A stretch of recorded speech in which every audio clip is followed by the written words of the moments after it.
She's a doctor. Hi, I'm Dr. Dovec, and she's a dietitian. Hey, I'm Hannah Schuyler, and together we are the Weight Loss Collab.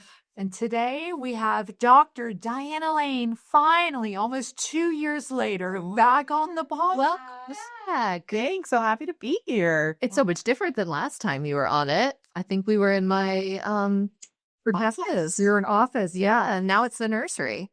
It's no longer an office even. I was also like sweating nervous. Oh, yeah. We didn't know each other then. We not have about each other, but then We were Mary's names.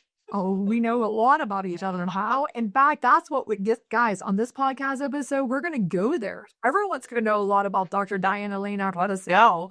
Let's do it. So we want to get into a big topic that we feel like in the weight loss world, nobody talks about enough, and that is PCOS. And you have been really kind of vocal, especially recently with your pregnancy and just how that affects you, obviously physically, but also just mentally, emotionally.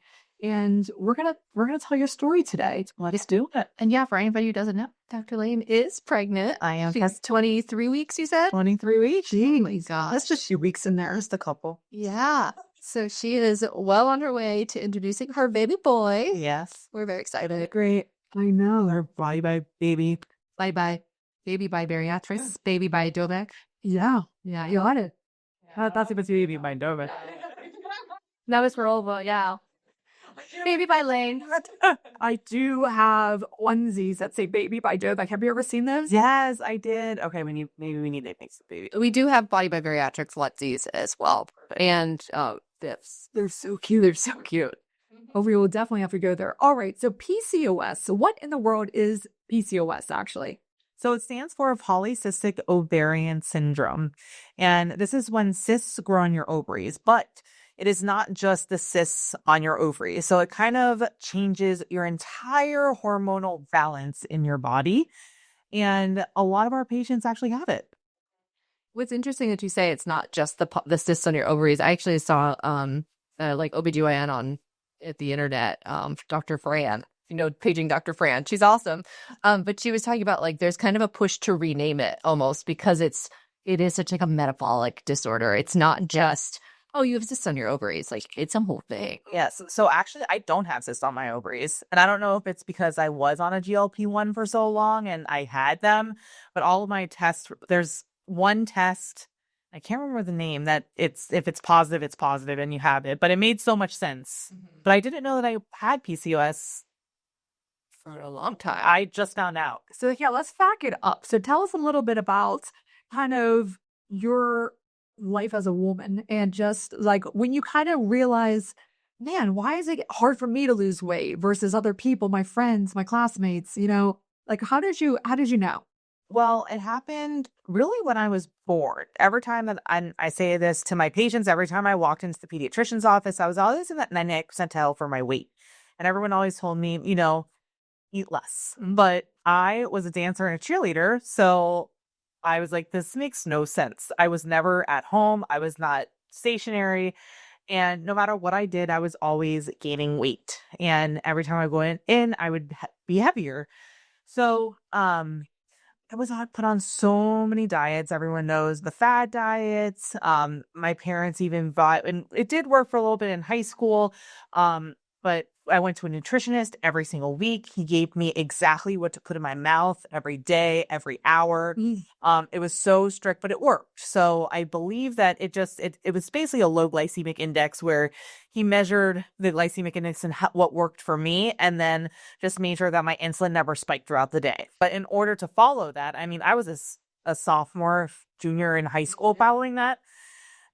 Insane, but I lost weight. I felt great. So I stayed on it for a while, but as soon as I came off, and I'm not saying even like just I was bad, quote unquote. Right. I didn't follow like this unrealistically restricted diet. It's like, you can do it for a period of time, but reality sets in and it was really when I went to college. I didn't gain my weight. I kept it off for probably about a year and a half after that.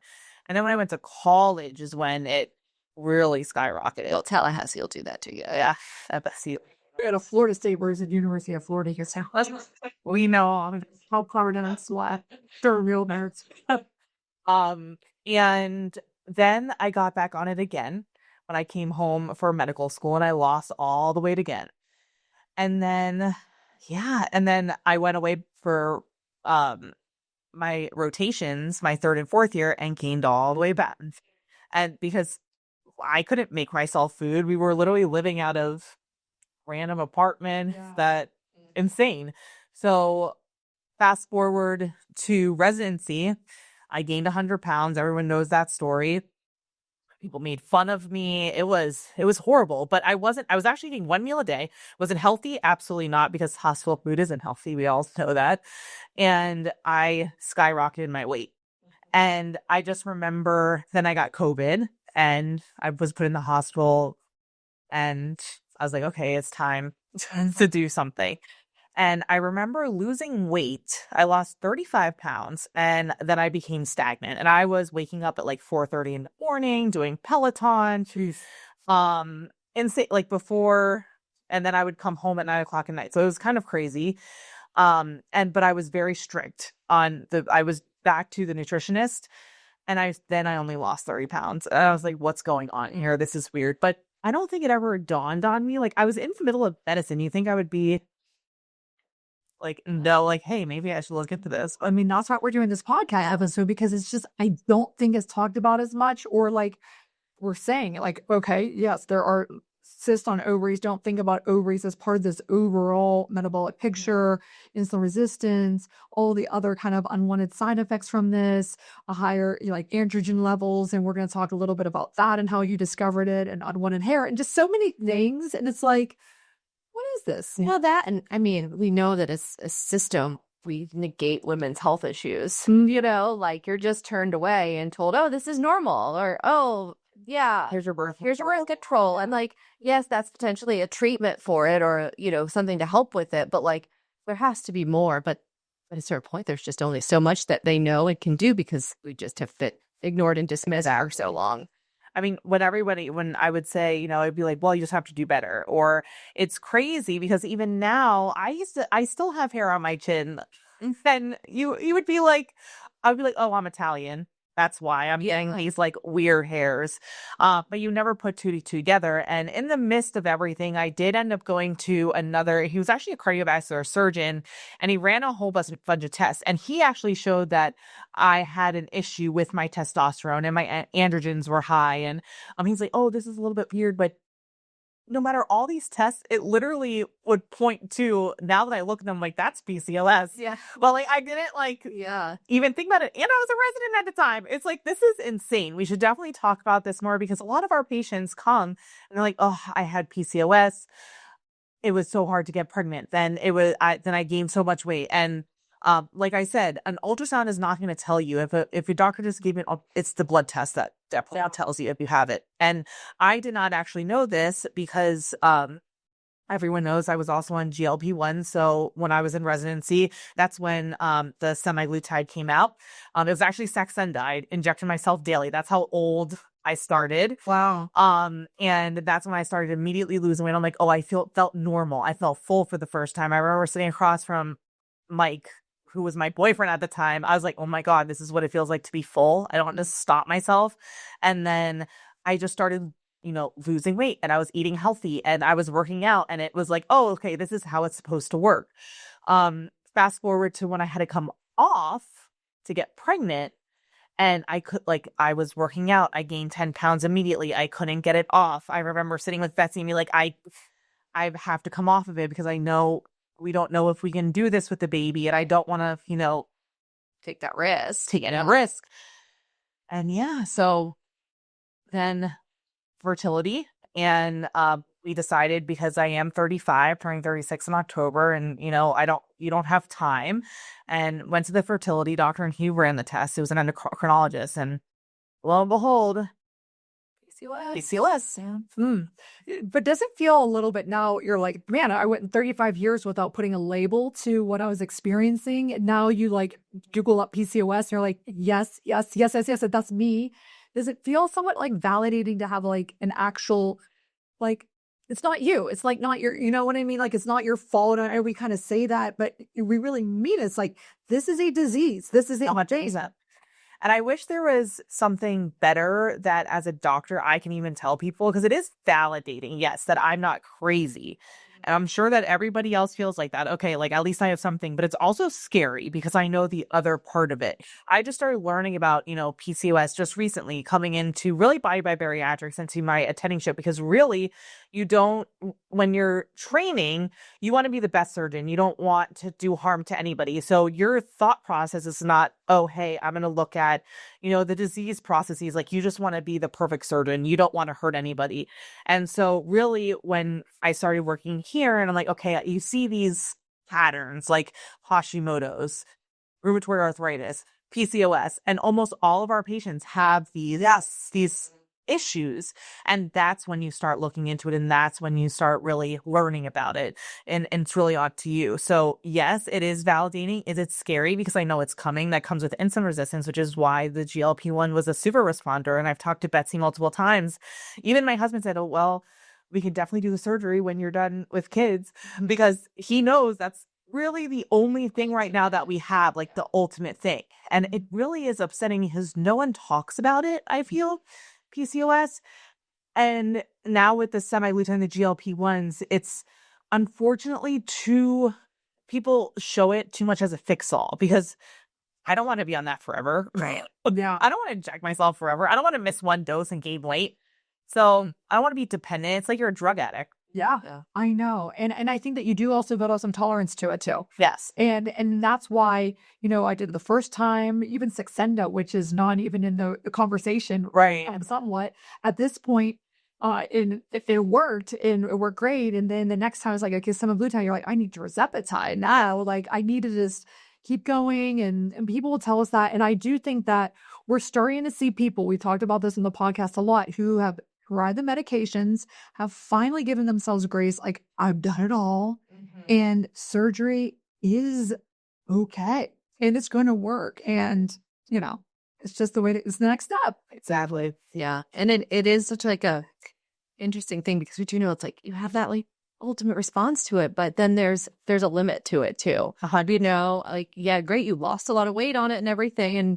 But eventually that stops, and just, it's not going to give you that full result that you want. So, well, tell us a little bit about like your process to getting pregnant, because we know that was not fast either. So you stopped medications. Did you stay off of them, or did you end up getting back onto them at all? So I stopped medications, realized how rapid my weight gain was, and then I started to I can't believe I'm about to say this. I started tracking my cycle so much so that I knew that I could take the medications for 2 weeks before I ovulated, and then to make sure that I was ovulating, and then I would stop because it has a 2-week window, which is why I was just on enough to not gain weight. So I gained that 10 pounds and I would just stay that 10 pounds. Like I was like, okay, I'm okay being here, because I didn't want to gain more weight before I got pregnant. So I would take it the first 2 weeks, like a very small dose, and then I would stop. So if I got pregnant, it wouldn't harm the baby. And then when I was negative, I would start up again. Yeah. There was that one time. See, Diana thinks that she has this like ironclad stomach. Okay. That was a long time. Oh, God. A long time ago. This is when she first started at Body by Bariatrics. And she was like, I'm dying. And I'm like, what's your problem? Like, I'm nauseous. And I'm like, what is happening? But what dose did you take? You never told me what was. And I had my full dose. You took 15 after. No, this was when I was on Wegovy. This is when I still had Wegovy frogs. So how long did you wait between doses? I kind of forgot. Well, this is like stressing out your doses. I was stressing out my doses like every 10 days. Yeah, like 10 days. And then I waited a couple more days and I injected, and woof. Yeah. I was sick. I was so sick. Oh my God. I wasn't just nauseous. I just remember driving to Lakeland and like puking. And then when I got to Lakeland, I grabbed the puke thing, and I was like literally walking down the hallway, just like vomiting. And at this time, like delightful. me and Bessie did not know each other at all. And I'm like, oh my gosh, like how am I gonna? This is so embarrassing. Like, but I'm like sick. Yeah. Oh yes. I was like, what is the problem? But see, as you were gonna say, This is a warning to all of you out there that you have to start out really low. And if you miss a dose, you got to start over again. Yeah, exactly. So for any of our medical weight loss people that are listening to this is what I tell you. Yeah, we can't go up quickly. Right. Or like, yeah, you cannot start at the highest dose. We have to start at that very low dose. You might not feel anything, but you'll appreciate it in the long run. Exactly. Yes. It will work. Yeah. 'Cause I did the meds for a little while. Yeah. And I had a decent amount. I think I lost like 10 or so pounds on that. Early on them. Yeah. I stopped. Yes. It's interesting too with the meds for me that it was making me just so not hungry that all I would want was like a piece of bread. So it was like, I can't even take these and then follow the recommendation. Yeah. Truly for me, it felt like when I was pregnant, like that was the feeling, which I never had like morning sickness too bad. I mean, like once or twice, but I was never sick when I was pregnant. Right. But I had this like low level nausea. Yeah. A lot of days. Highest time. That I was just like, I would open the fridge and nothing would look good. Or the worst was when I'd have to make meal plans when I was pregnant. I for you guys remember that. I would text and be like, I can't do it. Because I'd be scrolling through food and just like, oh, I couldn't do it. But that's kind of how the meds made me feel. I did the semaglutide. I've heard tirzepatide's side effects are a lot better. It could, but it just depends. Like, Yeah, I think everyone's a little different, but it from what people have told me. But yeah, it just kind of gave me that. I'm like, I kind of couldn't imagine living like that right. forever type of thing for me. Yeah, well, opposite my pregnancy. Yeah. Oh no. So your pregnancy. So we're coming around the corner on the back half here. Well, We're over halfway there. So yeah, let's talk about personal stuff. Like, how are you feeling? yeah. So, I mean, we were talking about PCOS, but I kind of forgot about the whole insulin resistance thing. And then coming into pregnancy, I was like, oh, and then I remember coming in and like, my blood sugar is low and I had to eat and I felt it. And then, yeah, I kind of diagnosed myself with, diabetes, Yeah.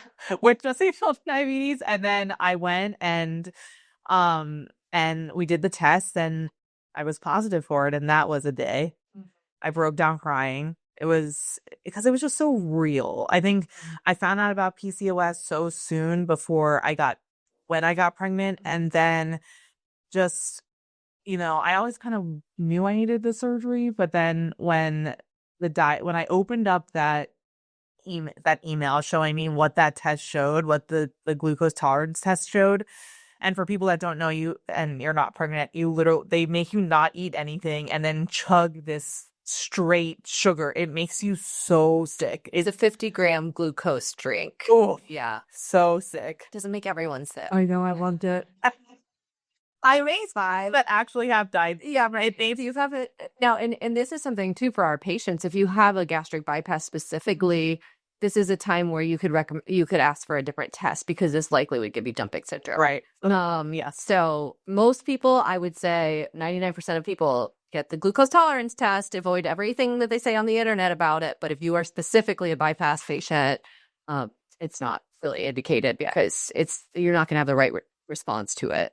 Right. When you do 2 weeks of blood sugar testing. Yeah, I think. My blood sugar dropped. So, Yeah. because what people also don't realize about diabetic, or if you're at the beginning stages, is that you are very, your body reacts so strongly to things because you're insulin resistant. So when you take in that sugar, your insulin doesn't rise like a normal human. Your insulin rises 10 times, 20 times higher. So what insulin does to your body is it makes it take in sugar very, very rapidly. So what ends up happening is that people think that it's high blood sugar, which it is, but at that beginning stage, it's always, and patients will tell me this too, like, oh, how am I diabetic if I'm hypoglycemic? I'm like, oh no, you're at the beginning stages because your insulin spikes so high at that threshold, and then it drops your sugar dramatically. And that's why I don't feel good after those tests. Yeah. And actually, it's interesting. I remember talking to an endocrinologist about this at like a dinner, and he was saying the same thing. And he was like, this is why A1C is not always a great predictor of diabetes either, because you get these high highs, but you get these low lows too. And so A1C is an average of your blood sugar. And so that averages out to like somewhat normal, despite the fact that you're like on these really extremes. Completely agree with that.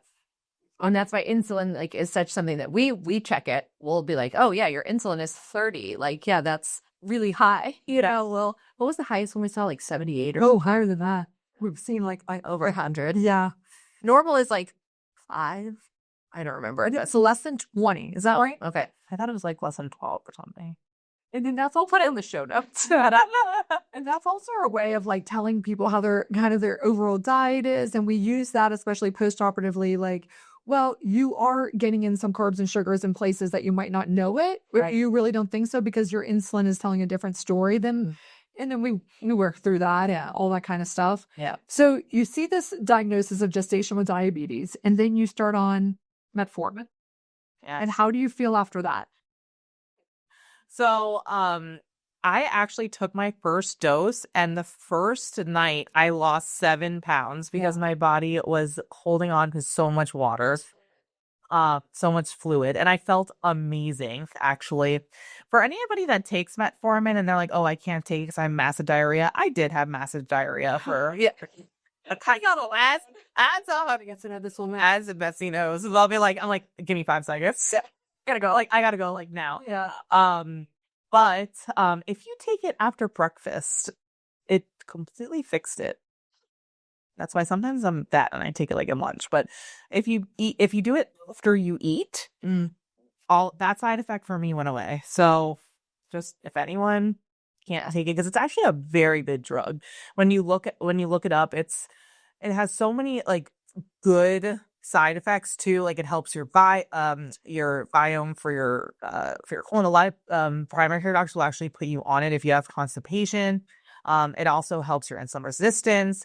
It also actually it curbed my appetite too. I wasn't but maybe just because my sugars weren't so crazy. And it decreased my inflammation. So I could 100% tell that afterwards. I mean, I really peed out 7 pounds of liquid. Yeah. And I could tell you look so different.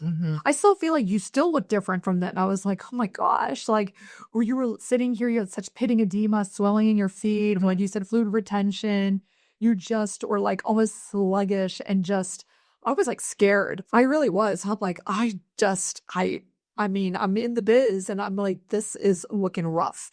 Yeah. And then you took that and then you've gone up on the dose and you've been able to avoid insulin. If that happens, then it happens. It is what it is. Yeah. But right now, like you're maintaining great. Yeah. And I only gained 3 pounds last month. So that's positive. Yeah.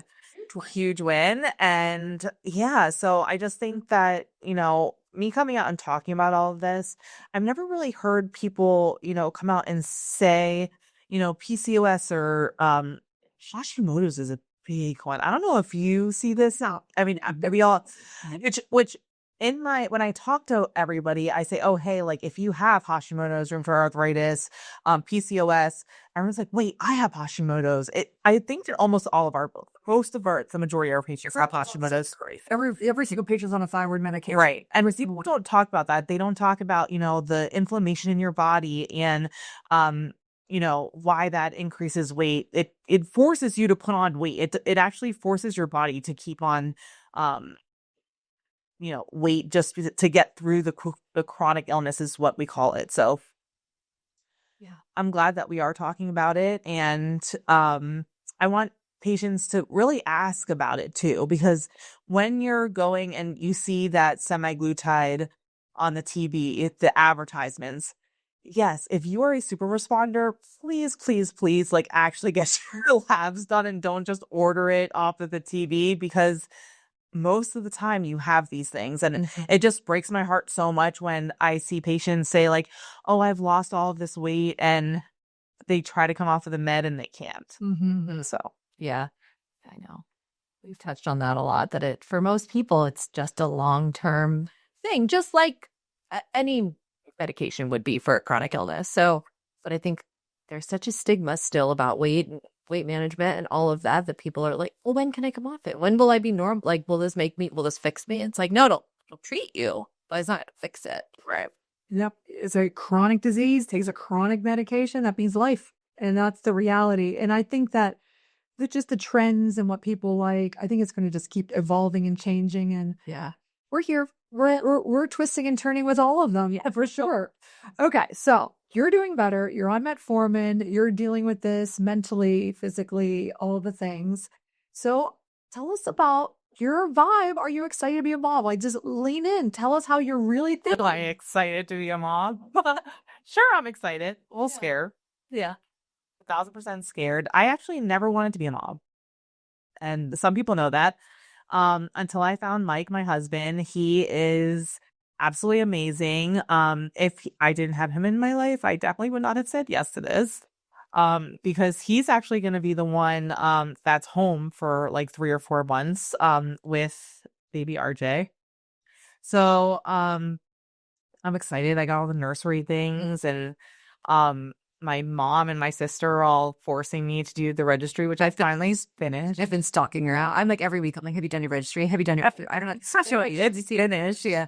This has been like a huge, like, not only our all of our documenting that we have to do as surgeons, but this has also been on the back burner. Like, oh, pollution next week, it's fine. And then, or no, actually, Mike was the one that said to me, you know that we have 16 more weeks. It's crazy. It is crazy. But it also, yeah, about the surgeons, there's documenting. Yeah, you got a lot going on. This isn't a tet's life. What we do as women, like, okay, you're going to manage that. You're going to have a kid, and then you're going to, just or have the registry and make sure everything's set up. And like, oh, It's a lot. I also want a lot of things to look up.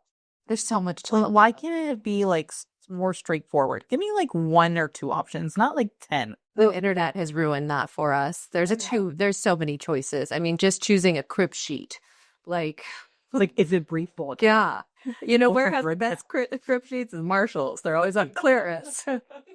they're just fine. And they're perfect. Yeah, They're Burt's Bees. gotta get the dresser that's not going to topple over, Or or like just attach it to the wall. Yeah. If I have a kit with one of those, I need to attach stuff to my wall.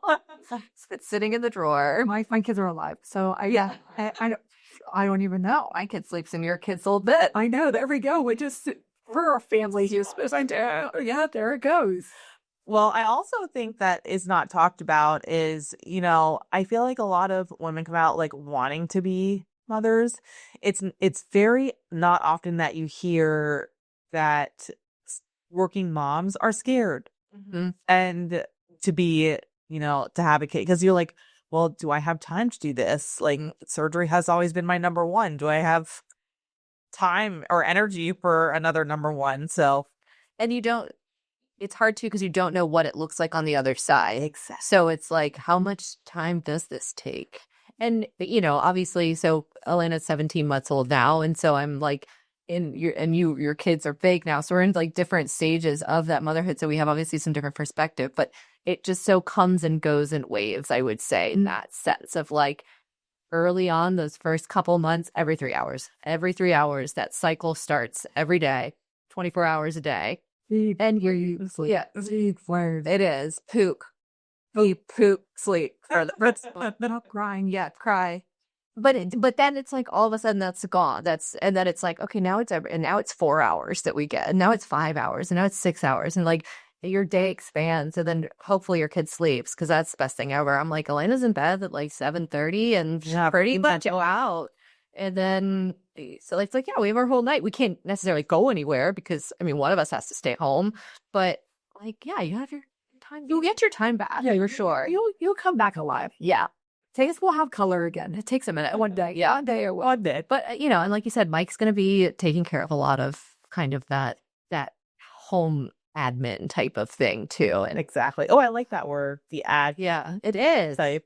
I always say, you just we were talking earlier and you're like, yeah, taking like 2 days off to like do some of this stuff. It's like, yeah, because we need administrative days in our own lives. Like I'm going on a trip and I'm taking the following day, like we fly back on Sunday, and I'm like, no, I'm off Monday too because I can't come back from that, and that somebody has to go to the grocery store. Like that doesn't just happen anymore, So it's like things like that you just have to have. So it's good that you'll have that other person. Yeah, Obviously. And I know your family is going to be coming and helping you out and all of those things. Oh, Jacqueline. It's a blessing and a curse. I'm sure they're listening. Uh-huh. They're great. They are great. So, well, you got this. Yeah. That's what they say to each other. And, are you telling people when RJ is due? October 1st. October 1st. Well, all of our patients have to know. So. Yeah, right. Yes, after October 1st, I dropped you that time. Dr. Lane is not operating. And I can help out your patients, or they can wait for Dr. Lane to come back when she does and get you in. Oh, yeah. Yeah. Dr. Dovec's amazing too. So Wait, I always thought everybody were essentially the same person. You're not Operating. yeah. We really are. When we operate, we operate the exact same way. Exactly the same way. So like if we need to step in for each other for whatever reason, we can seamlessly just take over. It's honestly awesome. It is. It's like, can you do this? I can help you with that. We help each other a lot. So it's like we're like force multipliers of each other, because I could never do as much as I can do with you. And Right. so that's great. I'm like, just like when Hannah went out, I'm like, oh, that's the rest. I'm like compartmentalizing your child. Like I can't even allow my brain to go there selfishly. My brain can't go there. Your brain. I'll be like, are you back yet? It's October 2nd. Yeah, right. I know. Do this? I'm just going to do this. The baby's not even out. Yeah, right. Oh, shoot. There. How's it, guys? Look, our guys. Premature on Yeah. Sorry, I got messaging. No.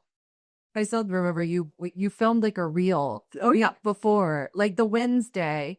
And then I went and like got a juice that Friday. And I was like, oh, okay, you really are going to live without me now? You're like, my blood pressure's up. My blood. See, it's good. And I go, hey team, I'm not going to give you any information, but can you cancel all my afternoon appointments? Thanks. Those are some dark times. Well, I know you said it's maybe RJ, but are you sharing his full name? We'll do that. We'll keep a little secret. Okay, all right. Oh, wait, what are the maybe LJ stamp for? We'll find out. We'll find out soon. Yeah, Quite the announcement. Yes, the Weight Loss Collab fans, and you guys are going to be the first to know. yeah, RJ. Oh, well, we're very excited for you, and I know that this is obviously the beginning of a journey. It has been such a learning experience for you from a medical standpoint, learning that you have this, being able to get pregnant on your own, which was amazing. So you guys tried for a long time. Yes, we did. And so that's awesome. You're gonna be a great mom. Thank Like to be a great dad. He's gonna be real cute. He's gonna be a big baby. He's gonna be really tall. Big. Thank you. Yeah, really tall baby. And then he'll just keep taking this journey with all the things. It's gonna be amazing. All of you guys. Yeah, we're an open book here. So yeah, I mean, thank you for sharing it. Yeah, it's not easy to talk about your weight and just like the way you feel and being swollen and having diarrhea. Like none of these things are like pleasant, but guess what? They're real. Super real. Yeah. So sorry for anybody that is listening. It was grossed out. But Please, I'll get over it. They will. And like of all the things, like what do you value the most? I value if people are authentic. Otherwise, I just really will never jive with you for if you have fake. And it's like, okay, oh, you really have good days? Well, wow, you're full of it. But that's the thing about you. I sent you this reel. It's like you decide if you want to have a bad day, but you can have a bad 15 minutes and then you just kind of like pull it together and you just keep going. I got some bad news. I don't like having diabetes. I don't like this diagnosis. I don't like this hand. Sometimes I'm dope. Make the best of it. Start on med. I'm doing great. Peeling out. Let's go. exactly. I love it. Well, thank you so much for joining. We'll obviously bring you back. We'll record an episode with RJ. Yeah. I'll have with Elena in the background. A couple, I think, actually. No.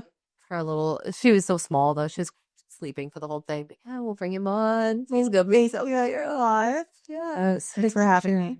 Well, as always, you can check us out on Instagram at the Weight Loss Collab. You can see Dr. Diana Lane at Dr. Diana Lane, at Dr. Dovec, at hannahschuyler.rd. And we'll see you next time. Bye. Bye-bye.